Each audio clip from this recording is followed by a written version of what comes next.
As Jehovah's Witnesses, we preach to people wherever we find them. Today, our literature carts and displays are a common sight all over the world. But how did public witnessing get started?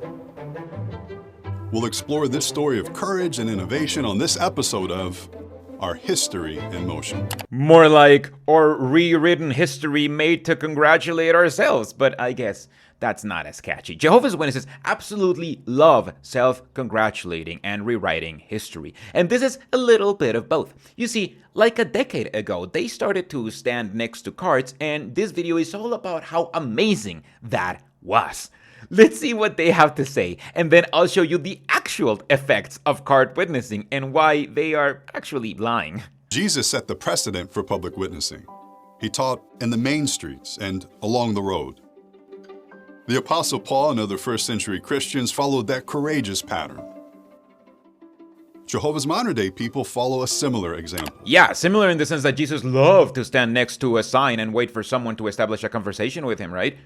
Don't fall for this. The Jehovah's Witnesses have never preached like Jesus did. Jesus and the apostles went to the markets and other areas where people would congregate, and then they would start giving sermons there, attracting the attention of people with their words so they would stay and listen. Kind of a public performer. Jesus became so good at public speaking that people literally looked for him to hear him out, sometimes forcing him to find an open area where everyone who had congregated to hear him could hear him, like what happened in the Sermon on the Mount. Jehovah's Witnesses have never done that and probably never will. However, they believe that they're pretty much the restoration of the first century Christians. So they have to pretend that standing next to a cart in a public place while they chat amongst themselves is pretty much what Jesus did, when in reality, preaching started not because they wanted to imitate Jesus, but because they wanted to sell books for the cult.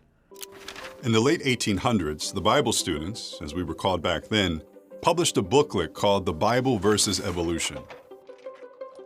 The goal? To distribute over 300,000 copies. But there was only a small group of Bible students at the time. How could they distribute that much literature? See, they weren't selling this book about evolution that literally ends with an ad for all of the books you can buy from the Bible students and how you can get it with free delivery because they'll just send a Bible student who works for free to deliver it for you. I've read the booklet. It's only like 60 pages long, and it's honestly garbage propaganda. The whole thing is a pretend conversation between Alpha and Beta, where Jehovah's Witnesses are Beta. Because why even bother to give these fake people actual names, where Beta is just giving exposition to Alpha as to why evolution is wrong, and just a dumb passing trend that will be forgotten in no time. This is how they rewrite their history, by pretending that this book was distributed, and only because they really wanted to let people know their amazing Jehovah-blessed understanding of evolution, and not because this cult started as a book publishing company that used religion to get free labor and sell more books. Because although the original culpritors were paid, this small cult realized that people who were already believing whatever they wrote would probably also believe it if they were told that they could help God by selling the cult's literature for free. The April 15th, 1899 issue of the Watchtower sent out a call. Volunteers wanted. The plan? To stand at street corners outside of churches distributing the tract to anyone interested. Clergy members were not happy with this. They even tried to have the publishers arrested for distributing free tracts. Nonetheless, the Bible students courageously did not give up.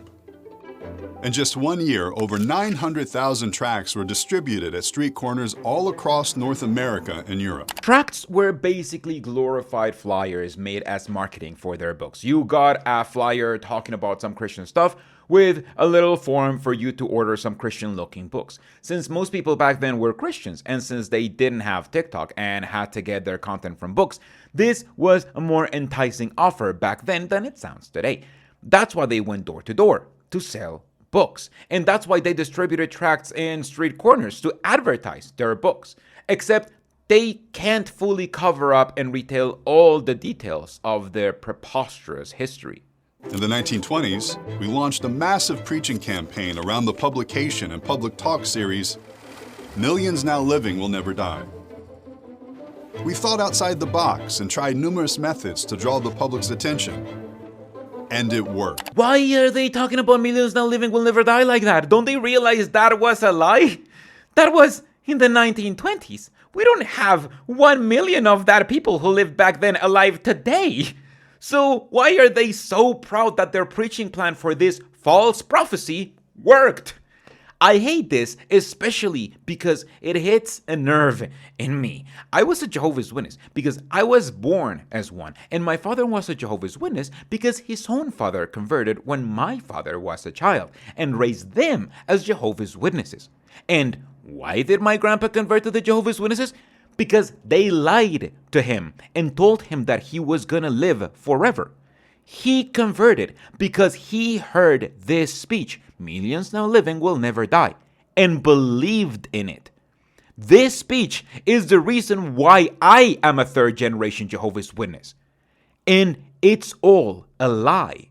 And Brother Rutherford, of course, was a shorthand expert, and whenever you talked to him, he'd always be busy writing. He would be making notes, filing them away. So he's doing that this day. He ripped it off and he gave it to me. He said, what do you think of it? And it said, religion's a snare and a racket. So I said, that's pretty strong. As a matter of fact, I said, that's hot. Well, he said, that's what I meant it to be. This is pretty much why their religion doesn't have converts anymore, because they have moved away from how they used to convert people. We just saw one way they converted people with false prophecies about very soon upcoming, undeniable end of the world, like millions now living will never die. But here you see another way they found converts that I don't see anyone else talking about, by being polarizing. Back then, this wasn't really a religion, or at least not if you ask them. It's kind of like Jehovah's Witnesses now if you ask them if they're homophobic. They are, they just would never admit to it. Except back then, they weren't disingenuous about their beliefs. They were upfront about them. And that made them polarizing. You either really disagree with them and argued back, which was then used as examples of persecution, or you really agreed with them, joining them in their polarizing activities and growing the movement. Jehovah's Witnesses today still hate every single religion that is not theirs. But now, why is it reasonable to compare false religion to a prostitute? they're not nearly as open about it. And if you ask a Jehovah's Witness now if they had other religions, they would definitely say, no, of course not. We don't hate any other religion. We respect everyone. If you asked a Jehovah's Witness 100 years ago if they hated religion, they would say, yes, it's a snare and a racket. Did you not see my sign? They're both equally as prejudices against other religions, but one is open about it. Being polarizing and controversial is extremely powerful because it radicalizes followers and attracts new ones. That's literally how the current president of the United States got into power, by being polarizing and controversial, attracting people who had those same prejudices and agreed with his viewpoint, even in secret. Whether you think Trump is a fascist aspiring to be the dictator of the country or think a different wrong thing, you have to admit that Trump was successful at getting a rabidly passionate follower base willing to die or commit treason for him. Jehovah's Witnesses 100 years ago used that same technique to get followers. Modern Jehovah's Witnesses, however, are more like Jeb Bush, a boring, khaki-wearing alternative with a dubious past and legacy that nobody loves or takes seriously because there's nothing to love. It's only a bland, corporate-looking option with the edges sanded off to be as dull and as forgettable as possible. Anything to not be controversial. Please clap. They don't even preach about Armageddon coming on within a specific date anymore. Armageddon, their end of the world prediction, of which everything was interpreted to be signs of it coming, which was thought to happen in 1914, 1915, 1925, or before your generation died, is currently just coming in the loose, nearby, nebulous, semi-close future because of reasons. The Israel-Palestinian conflict, Trump and all of that, That's not signs of the end. That's just things that are happening. They are no longer polarizing, and they are no longer preaching about an actual impending super soon end of the world. It's not that Jehovah's Witnesses are nothing like the early Christians of the first century. Jehovah's Witnesses are nothing like Jehovah's Witnesses 100 years ago. Not everyone appreciated our efforts. In some cases, entire mobs of people would attack our brothers and sisters. But they courageously pressed forward in the preaching work despite the constant threat of violence. Their faithful presence and personal interest even led some to change their opinion of Jehovah's Witnesses. See? Be controversial and polarizing, and you'll gain a small but passionate following that agrees with your controversial views and love you for saying them out loud, while also having enemies who passionately disagree with you that you can use to victimize yourself, crying persecution to further radicalize your followers, giving them a common enemy to fight against. They were really good at it back then, and they suck at it now. They are controversial, alright, but nobody agrees with their controversial view of, say, rejecting a blood transfusion in a life or death situation. Nobody is gonna join this cult because they saw a child die after their parents refused a blood transfusion. Their controversial views now only hurt their followers without being attractive to anyone outside their religion. A major milestone occurred at the dawn of the 21st century when the governing body approved our brothers in France to begin testing different methods of public witnessing, including the use of literature carts, which look much different from what we use today. After years of success, the governing body continued to make refinements to public witnessing, including the development of special metropolitan public witnessing. These changes put us in contact with people we wouldn't have found when working from house to house. And isn't it great that we have the governing body to thank for doing these changes? Man, I love the governing body and doing everything they say, don't you? It's almost like this religion is about following them. Seriously, this has to be the stupidest achievement I've ever seen go to someone's head. The achievement is just that the governing body had the idea of using cards.